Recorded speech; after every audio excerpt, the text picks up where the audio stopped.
మనం కళ్లతో చూస్తున్న ఈ ప్రపంచం నిజమా లేక ఇదంతా ఒక పెద్ద భ్రమ? ఆలోచించండి. మాయా ప్రపంచం అంతర్యామి పిలుపు అనే పుస్తకం సరిగ్గా ఇలాంటి ప్రశ్నలనే మన ముందుంచుతుంది. ఈ విశ్లేషణలో ఆ ఆలోచనల్లోకి కాస్త లోతుగా వెళ్దాం. అసలీ పుస్తకం మనల్ని మొదట్లోనే ఒక పెద్ద ప్రశ్నతో ఆపేస్తుంది. ఇప్పుడు మనం చూస్తున్నాం కదా, ఈ ప్రపంచమంతా నిజమేనా? లేకపోతే మన మెదడే మనకోసం సృష్టించిన ఒక అడ్వాన్స్డ్ సిమ్యులేషన్ లాంటిదా? ఒక్కసారి ఆలోచిస్తే ఈ ప్రశ్న మన ఉనికినే కదిలించేస్తుంది కదా. ఈ పుస్తకంలో అసలు స్పెషాలిటీ ఏంటో తెలుసా?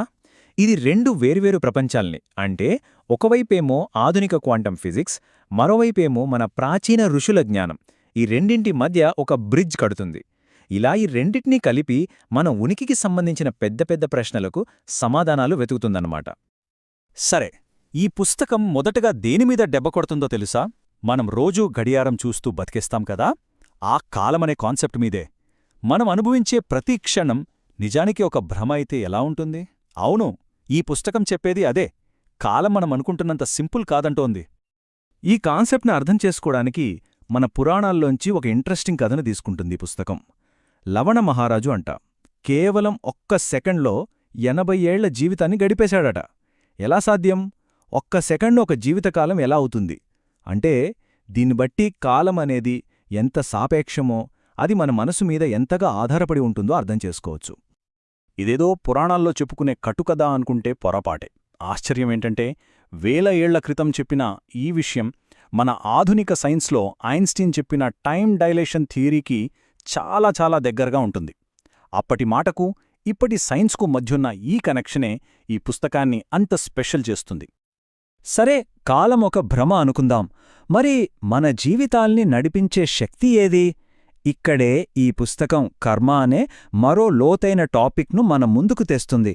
కాని ఆగండి, కర్మ అంటే మనం అనుకునేలా పాత పద్ధతిలో కాదు, ఒక మోడర్న్ యాంగిల్లో, అంటే మన రియాలిటీని నడిపించే ఒక ప్రోగ్రామింగ్ కోడ్ లాగా చూపిస్తుందన్నమాట.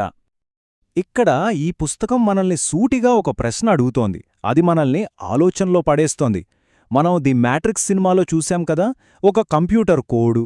దానికి మన ప్రాచీన గ్రంథాలు చెప్పిన కర్మ సిద్ధాంతానికి ఏమైనా సంబంధం ఉందా? రెండూ ఒకటేనా? ఏమనిపిస్తోంది? ఈ కంపారిజన్ని కొంచెం లోతుగా చూద్దాం. మ్యాట్రిక్స్ సినిమాలో ఏంటి? రియాలిటీ మొత్తం ఒక కంప్యూటర్ కోడ్ మీద నడుస్తోంది. అలాగే కర్మసిద్ధాంతం ఏం చెబుతోంది? మన జీవితం అనేది కారణం ఫలితం అనే ఒక యూనివర్సల్ లా మీద నడుస్తుందని. అంటే రెండూ చెప్పేది ఒక్కటే, మన అనుభవాలన్నీ కొన్ని ముందే రాసిపెట్టిన రూల్స్ ప్రకారం జరుగుతున్నాయని. ఓకే, మన రియాలిటీ ఒక భ్రమ, మన జీవితం ఒక కోడ్, అంతా బానే ఉంది. మరి దీనినుంచి బయటపడే దారి లేదా? ఉంది. ఈ పుస్తకం ధైర్యం చెప్తోంది. ఆ దారి ఎక్కడో బయటలేదు, మన లోపలే ఉంది. అదే అంతర్యామీ పిలుపు. ఇక్కడ మనం అర్థం చేసుకోవాల్సిన ముఖ్యమైన పదం అంతర్యామి. అంటే ఏంటి? సింపుల్గా చెప్పాలంటే, మన లోపల ఉండే ఒక సైలెంట్ గైడ్, ఒక దైవిక శక్తి లాంటిది. అది మనకు సరైన దారి చూపిస్తూ ఎప్పటికప్పుడు సిగ్నల్స్ పంపిస్తూ ఉంటుంది. ఈ పుస్తకం చెప్పేదేంటంటే, ఆ లోపలి గొంతుతో మనం కనెక్ట్ అవ్వాలని. సరే, ఆ లోపలి పిలుపును వినడం ఎలా? దానికోసం ఈ పుస్తకం ఒక ధ్యాన మార్గాన్ని చూపిస్తుంది.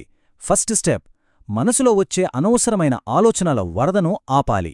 సెకండ్ స్టెప్, బయటి ప్రపంచం నుంచి వచ్చే గోలని పూర్తిగా సైలెంట్ చేయాలి. ఇక ఫైనల్గా, మనసులోని ఈ గజిబిజి నుంచి బయటపడి మన చైతన్యంలో ఒక నిశ్శబ్ద విస్ఫోటనం, ఒక సైలెంట్ ఎక్స్ప్లోజన్ సృష్టించాలి.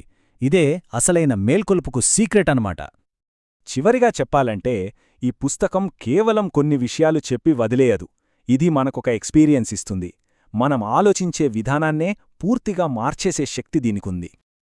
అందుకేనేమో ఈ పుస్తకం తన గురించి తనే ఇలా చెప్పుకుంటోంది, ఇది కేవలం చదవడానికి రాసిన పుస్తకం కాదు, ఇది మీ వాస్తవ ప్రపంచాన్ని కుదిపేసే ఒక ఆలోచన విస్ఫోటనం లాంటిది.